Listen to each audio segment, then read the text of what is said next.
Okay, everyone, just me, Jeff Donnelly, JP Donnelly, jpdonnelly8.com. Okay,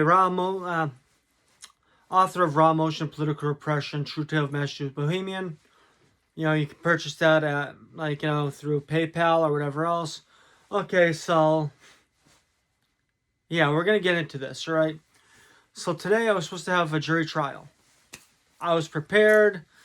I had all my documents, all my paperwork. I had my whole jury, I had everything planned out for today.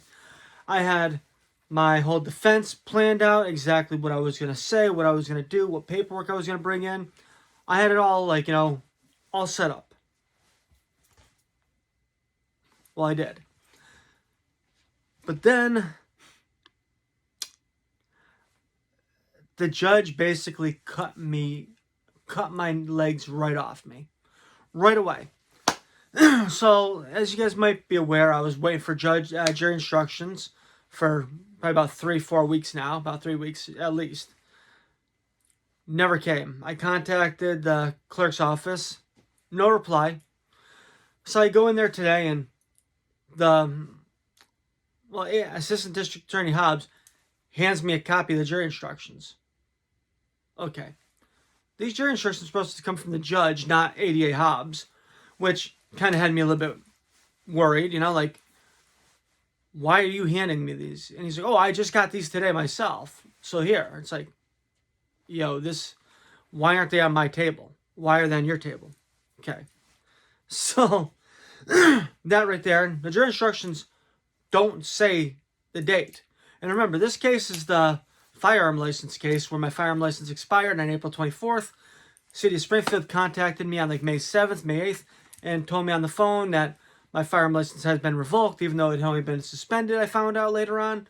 And yeah, so in May when they contacted me, I didn't have a firearm license to give them because guess what? That license was expired on April 24th. So in May, I had no gun license.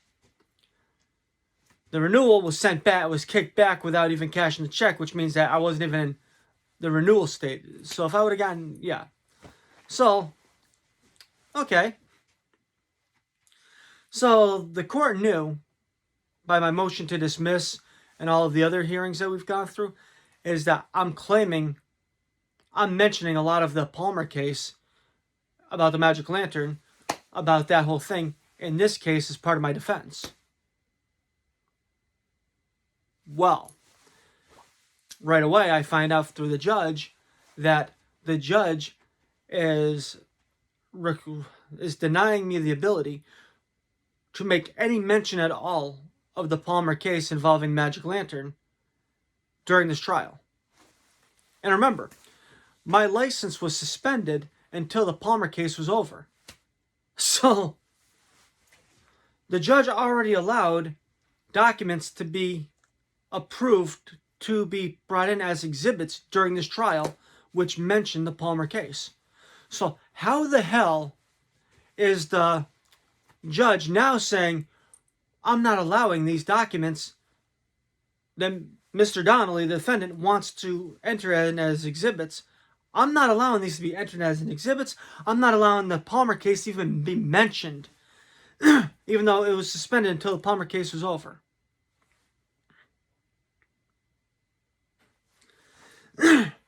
Yeah, you can't make this shit up. And remember, I was trying to have the person from the Palmer case take the stand, but the judge had refused that already. So I figured, okay, I'm just going to use documents to prove what I need to prove. Well, guess what? No mention of the Palmer case was going to go before the jury. And remember something, I'm finding this out on the day of the jury trial. Right, not even 5 minutes before we're supposed to pick a jury. I'm finding out that the strategy that I've been planning this whole time, I'm not allowed to use. Why? Because the judge has decided that this is in my best interest. No. My best interest is for the jury to know what's going on and not to hide anything from the jury, because if I'm hiding stuff from the jury, that's going to make me look bad or worse than if I could actually explain by documents and facts and paperwork what the situation was with the Palmer case. But you see, they don't want me to be able to explain what's going on, because what's going on hurts the district attorney's office because it shows corruption. It hurts the city of Springfield because it shows corruption, because guess what? The video I just posted last night actually shows that 6 years ago, the city of Springfield was aware of the whole Magic Lantern Palmer situation, and my license had been suspended or whatever at the time. I had turned in the license. I had explained to them what the situation was. They looked into it, and 3 days later, they had returned my firearm license on the allegation from the Magic Lantern, from actually what ended up being 5 years later, the criminal charge that I faced out of Munson through the Magic Lantern, which has been dismissed already. Okay, so we get to that, right? So remember, now my strategy, right, at least most of my defense, I find out right before the jury comes in, bam, nope, not allowed to have that as a defense anymore. Even though I've had it the whole time, motion to dismiss, everything else, and the documents I provided for the trial that were approved by the judge to be allowed as evidence. Okay, so now guess what? ADA Hobbs also had handed me a piece of paper from CJIS showing firearm licenses. I've had 2 in the past.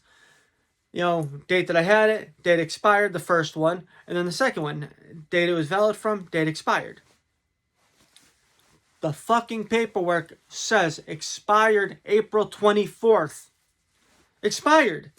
Yes, it says suspended in it, but the paperwork from CJIS stated that that license was expired on April 24th. Hello? You know what I'm saying here?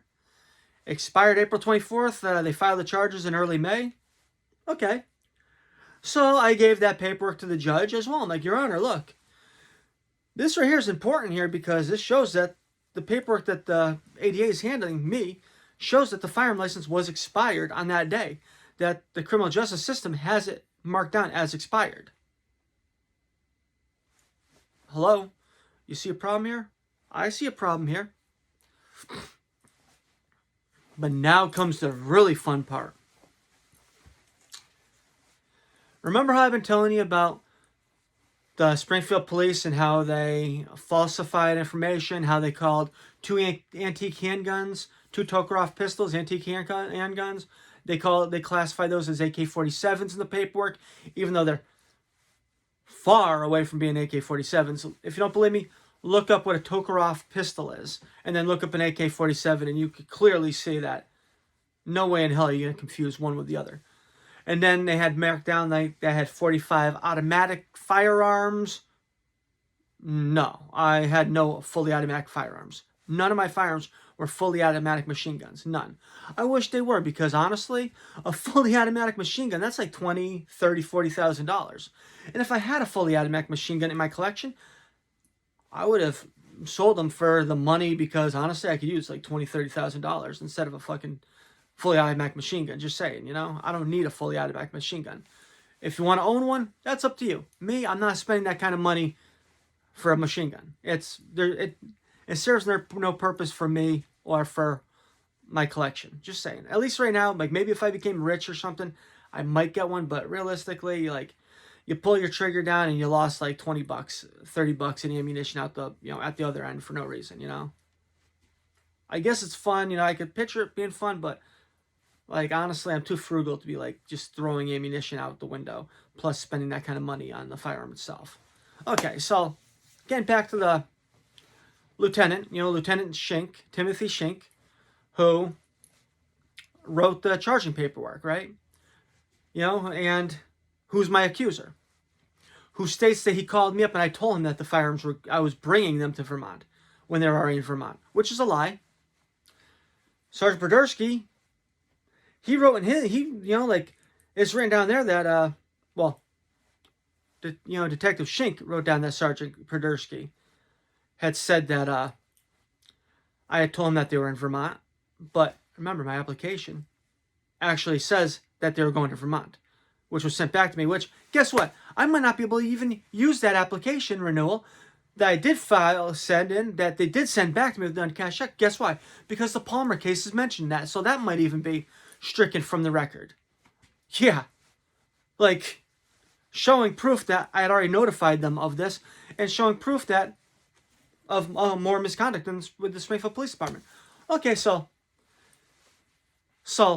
Detective Shink is the one that filed for the straight warrant for my arrest. He's the one that filed the false information in the police report in order to get the false warrant for my arrest, and made numerous false statements in the report. So he is my accuser. Wouldn't you agree? Well, ADA Hobbs, he doesn't understand that a defendant has the right to face their accuser, because guess what? He wasn't called. He didn't have him come in today for the trial. So I'm sitting here knowing that Shink, Podersky, and whatever deputy chief are the ones that were named witnesses. Yet 2 of them show up, 1 don't. Shink doesn't show up. So I'm like, Your Honor, I'm like, this ADA Hobbs over here told me that Detective Shink isn't going to be testifying today, and I believe that the charges should be dropped, Your Honor, because he's the witness against me. He's the one that filed the charges against me. He's, my accuser. I have a right to face my accuser. Do I not? Well, the judge looks at him and says, ADA Hobbs, what do you have to say? Something like that, right? And he's like, well, Your Honor, he was injured in the line of duty. He was injured in the line of duty. And because he was injured in the line of duty, he's out of work for being injured in the line of duty until he's healed up. Well, the city of Springfield has a policy that says that if you're injured in the line of duty and you're not working, you can't do any police work, including testify in trials. You can't do any of this. Hold on. You can't testify in a trial where you're the complainant, which means you're violating a defendant's civil rights for not being able to cross-examine you, the one who filed the paperwork, the one that filed the charges against the person. So, let me get this straight. How the hell is this a policy? And I'm like, Your Honor, I can understand if he was injured, I can understand if he's in a coma or something like that, but if he's just injured, roll him in with a wheelchair.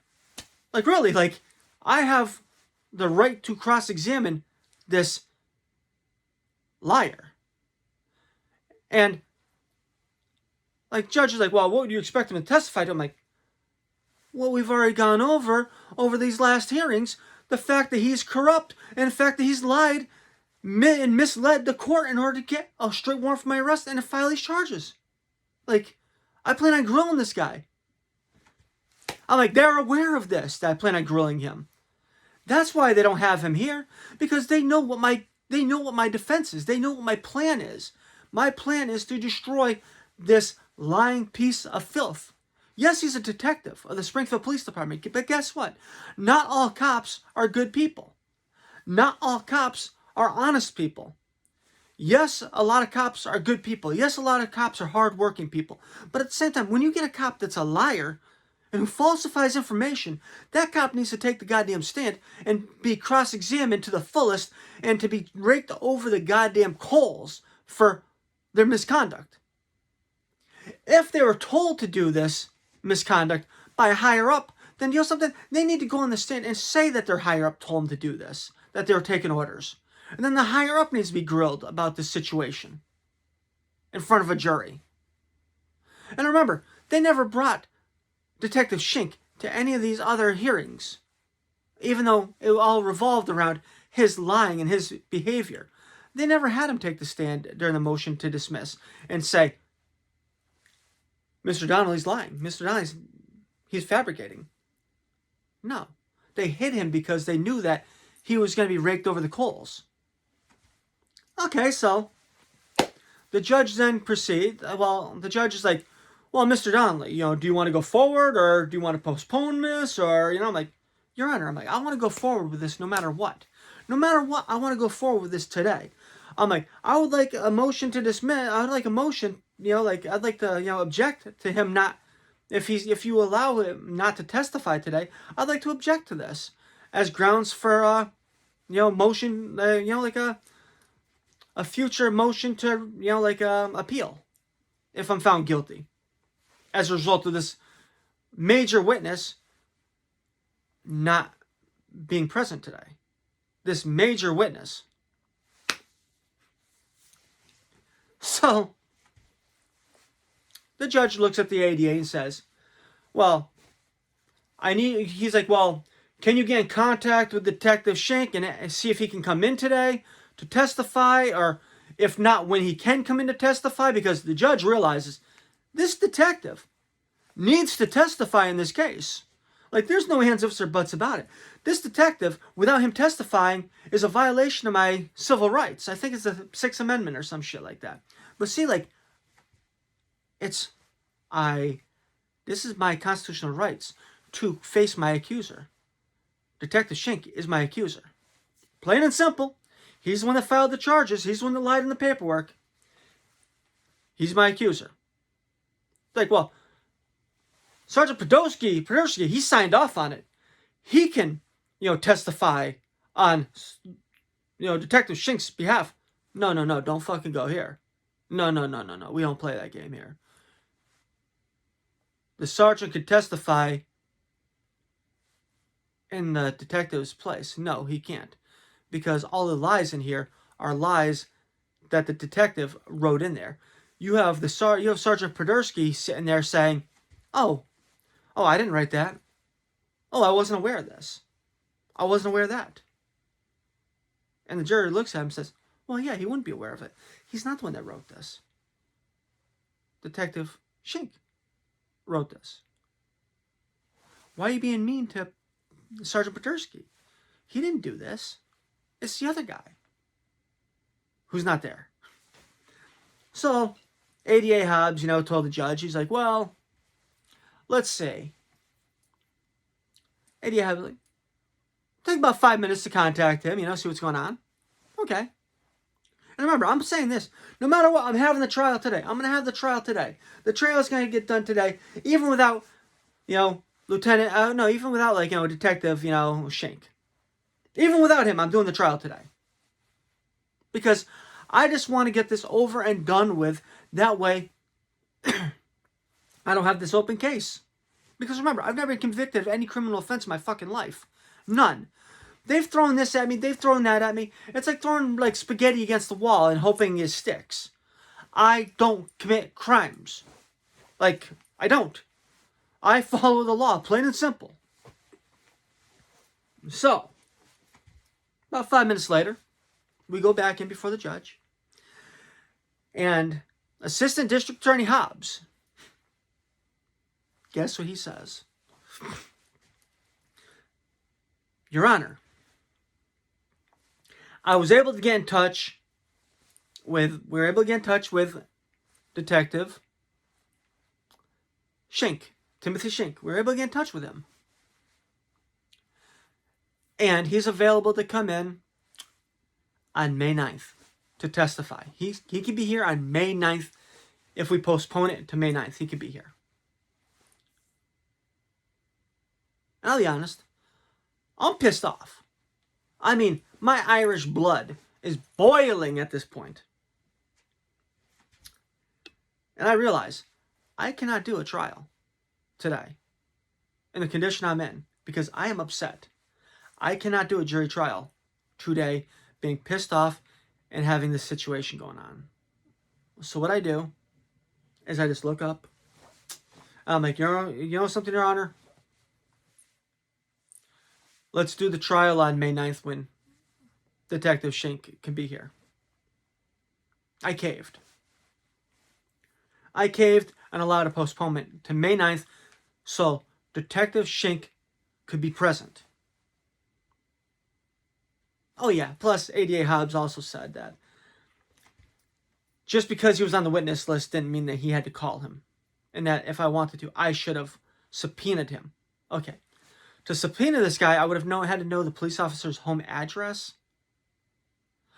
Yeah, I'm sure that the Springfield Police Department would have given me their detective's home address. Like, if they would, that's kind of screwed up, honestly, that you're going to give a defendant the, like the lead investigator's address to him to let him serve. Because remember, he's injured, so he's not even in the police department. He's at home. Yeah. And then the judge said, see, if you were a lawyer, or if you took the lawyer I offered you, you would have known this. It's like, no. I wouldn't have known this because, like no one would have thought about sending a subpoena to an individual who's already supposed to be here because they're the one that drafted the criminal complaint. Like they're the accuser. That's a no-brainer that the accuser is supposed to be there, as it is. So, remember, I agree to postpone to the 9th for this, right? To have Detective Shink testify. As soon as I agreed to this, and you can't make this shit up, ADA Hobbs then says, Your Honor, I just found out that, Detective Shink is not available on May 9th to testify. Hold on, what? Like, hold on. Are you really telling me that you just said, just moments ago, that Detective Shink said that he was available on May 9th to testify in this case, when you thought that I was going to have the trial today without him? Is this so, like, if I appealed the decision, you'd come back and say, oh, no, we gave him an option of having the trial on May 9th in like a couple weeks, like 2 weeks, with Detective Shink, and Mr. Donnelly refused? Is that why you said that? And when I agreed to May 9th, you decided to change this? Because what? Like, what changed? Because Podersky wasn't on the phone in the courtroom. ADA Hobbs was not on the phone in the courtroom. So how did it become known that Detective Shink could no longer do May 9th, as they had just said he could? Like, this is some bullshit. And then they start saying this. Well, I ask him, like, well, what kind of injury did he suffer there? He goes, well, he was hit by a car while on duty. It's like, okay, being hit by a car, that's pretty serious. I can understand that, right? So I asked him, right? I'm like, well, when was he hit by the car? Because, like, ADA Hobbs is then saying, well, like, he hurt his back and he might need a surgery sometime in the future that we don't know about. And, like, we have no idea when he's going to be available, to testify. It's like, but we have Sergeant Podersky here that will testify. It's like, that's not the same person. Podersky didn't write this paperwork. So I asked, well, when was he hit by a car? Like, if it was last week or something, like, I can understand, like today, walking, crossing the street, I can understand, like, a month ago, maybe I can understand, right? It depends. Is he on a ventilator? What's going on here? How serious is this injury? And I asked him, like, can I have the file of the injury? Like, how severe it is? Like, what's going on here? The judge said no to that, of course. And then ADA Hobbs, he's like, he was hit by a car 7 months ago. Hold on. So this guy gets hit by a car 7 months ago, and he can't testify? Like, he can't wheel his ass in there in a wheelchair even? Like, dude, 7 months. I'm sure the guy's going out to get his mail and whatever else. I'm sure, like, that this injury is not life-threatening. I'm sure he's not on a ventilator somewhere. I worked in DYS. We had people that would get involved in a nonviolent restraint with a youth, right? And then hurt themselves a little bit and then call out for a couple months because they would nurse the injury, which sometimes wasn't even an injury, just saying. Not on my behalf because I never called out with any of shit like that. But I mean, some of the older guys that would roll around with like a 15-year-old, like 250-pound muscle head, and get like, pull, like just pull themselves just a little bit, a little sprain, a couple months out. Well, I've got no idea how much of it, what kind of injury this was. He could have gotten bumped by a car or something and just like, is nursing it. I don't know. And they're not giving me that information, so who knows. But if he agreed to say that he could be there on May 9th, and now he's saying he can't, and then they're saying there's a possibility he might have to have an operation on his back sometime in the future. And then they're saying we can't give you a date that he would be available because we don't know and there's no way to tell, and that this might be years in advance or whatever. It's like, hold on. This all fucking changes after I agree to the date that they give me. And then they drop another bombshell by saying that it's Springfield police policy that when an officer is on medical, that they're not there to do no police work at all, including testifying in cases. ADA Hobbs claims that's Springfield Police Department policy. I asked for a copy of this policy. Well, guess what? They're not giving me it. The judge said no. Yeah, judge says no. Why am I not given this policy if this is their policy? Does that mean if a police officer witnesses a murder and gets injured, stubs his toe, sprains his ankle, he can't testify in a murder rap? Like, he blows out a knee and he's off duty for like, a year, 2 years, 3 years? Catches cold? Like, he can't testify in a murder case because he's on medical leave? Kind of strange, huh? Can you say bullshit? I can. Sounds like it, at least. So, I'm sitting there. Like, really? Like, come on. How is this even happening? We're almost at a year now, and I asked for a speedy trial. What am I going to do? Wait until, he takes medical leave, like retires on a medical pension, then say, well, yeah, he can't testify right now, so, like maybe another 5 years, maybe he can come back to work sometime. Who knows? So, I tell the judge, I'm like, look, Your Honor, this is a violation of my civil rights. I'm like this. I have no faith in this court system, because the judge refused to drop the charges over this even.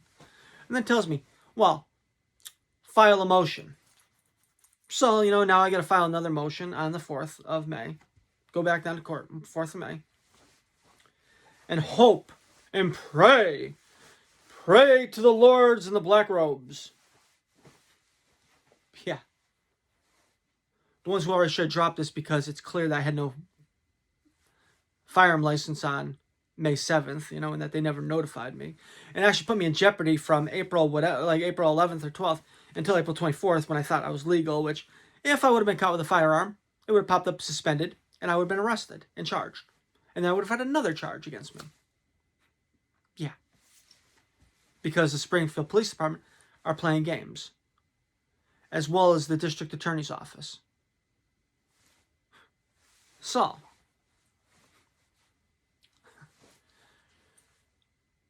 I have to hope and pray that the judge throws out this case for a technicality of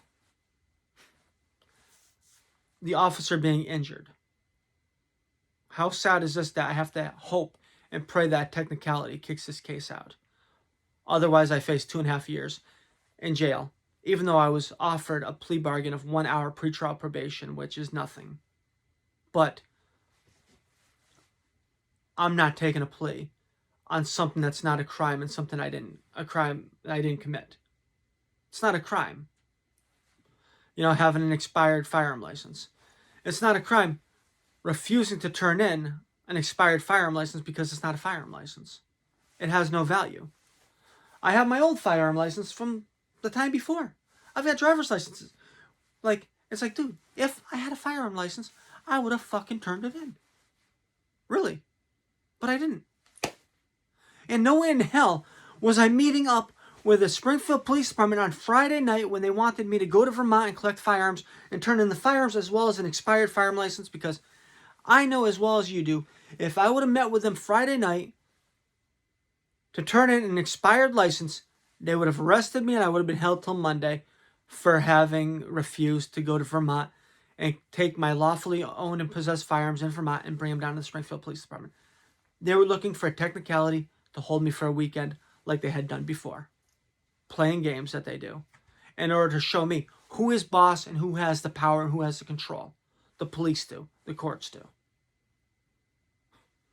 Why do you think they had me arrested a couple days later on a straight warrant with the bullshit fake and false information in the charging papers? And then when I did try to turn in the firearms because the judge ordered me to, what did they do then?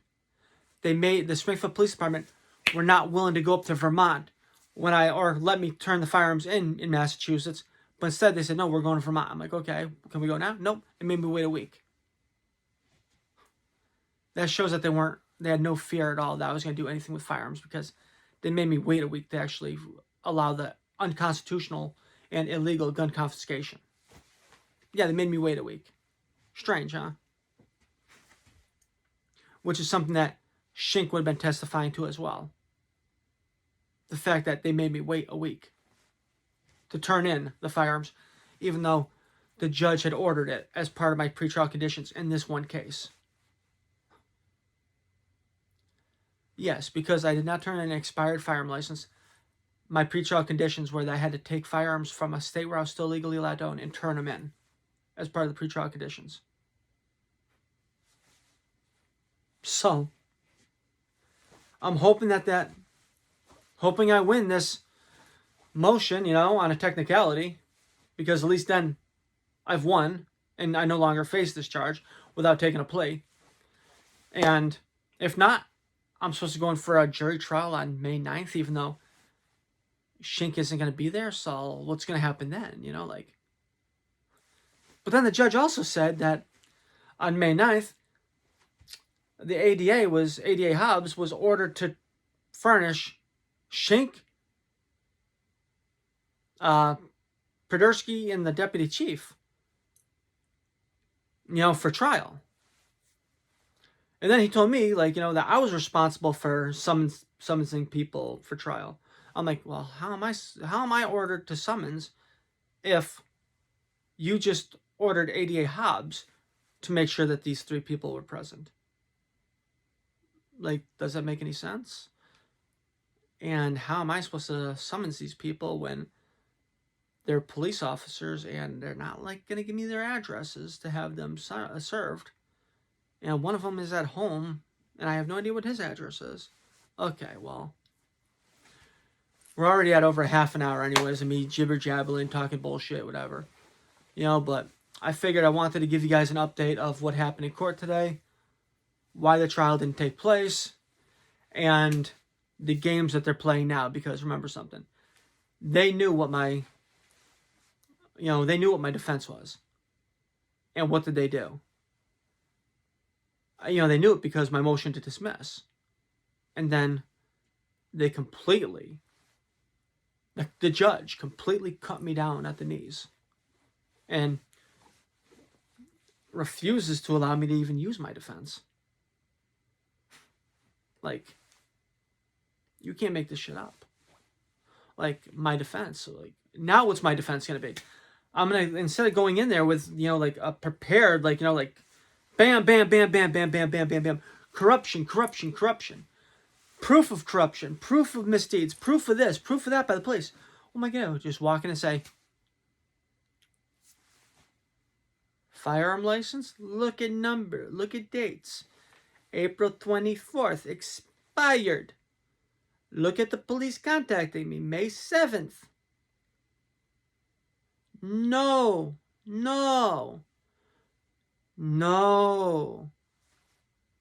Yes, suspension, April 12th or whatever. But no survey, no service, no notification until like May 7th. And no service in hand until like after I get arrested. And service in hand is actually what the law says. And the jury instructions don't say service in hand. They say service anyway. Notice anyway. Even a phone call. That's not what the Mass General Law says. The Mass General Law says it has to be served in writing. But the judge is claiming any kind of service. Like a phone call. No, that's not what the fucking Mass General Law says. Read the Massachusetts General Law. It is very clear on what it says, how service has to be made. And over the phone, they claimed it was revoked due to the Palmer case.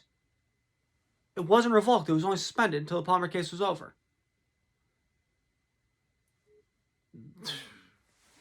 Dude, you can't make this shit up. Hopefully one of these days I'm going to get copies of the recordings from the courtroom and fucking post those and let people know exactly how corrupt this is. And yes, I did tell the judge that I had no faith at all in his courtroom. I had no faith at all in, Massachusetts courts because I believe they're corrupt. Yeah, he didn't like the fact I mentioned that the ADA had lied. ADA Hobbs had lied in open court to the judge. He didn't like that. And they called me some kind of asked me if I thought I was some kind of super lawyer. I'm not a super lawyer. I'm someone that went to school for criminal justice. I'm someone that worked in the field before, in this industry. I know the law enough to know what's right and what's not right, and how to read the Mass General Law and say, this does not compute. This does not make sense. Like, I've been law enforcement before. Like, I've been a member of law enforcement. I have the degrees, the professional degrees. I have the academy training. I'm a graduate of the Massachusetts Department of Youth Services Training Academy, like 2008 or something. Like, I think it was October. Like, I'm a graduate of the academy. I'm a graduate with degrees in criminal justice. It's not that hard if you know what to look to read Mass General Law and see exactly what it is. It's black and white. Okay, well, now I'm done. Any help you can give. I really support anything, like art, books, donations, whatever. Hey, have a good night.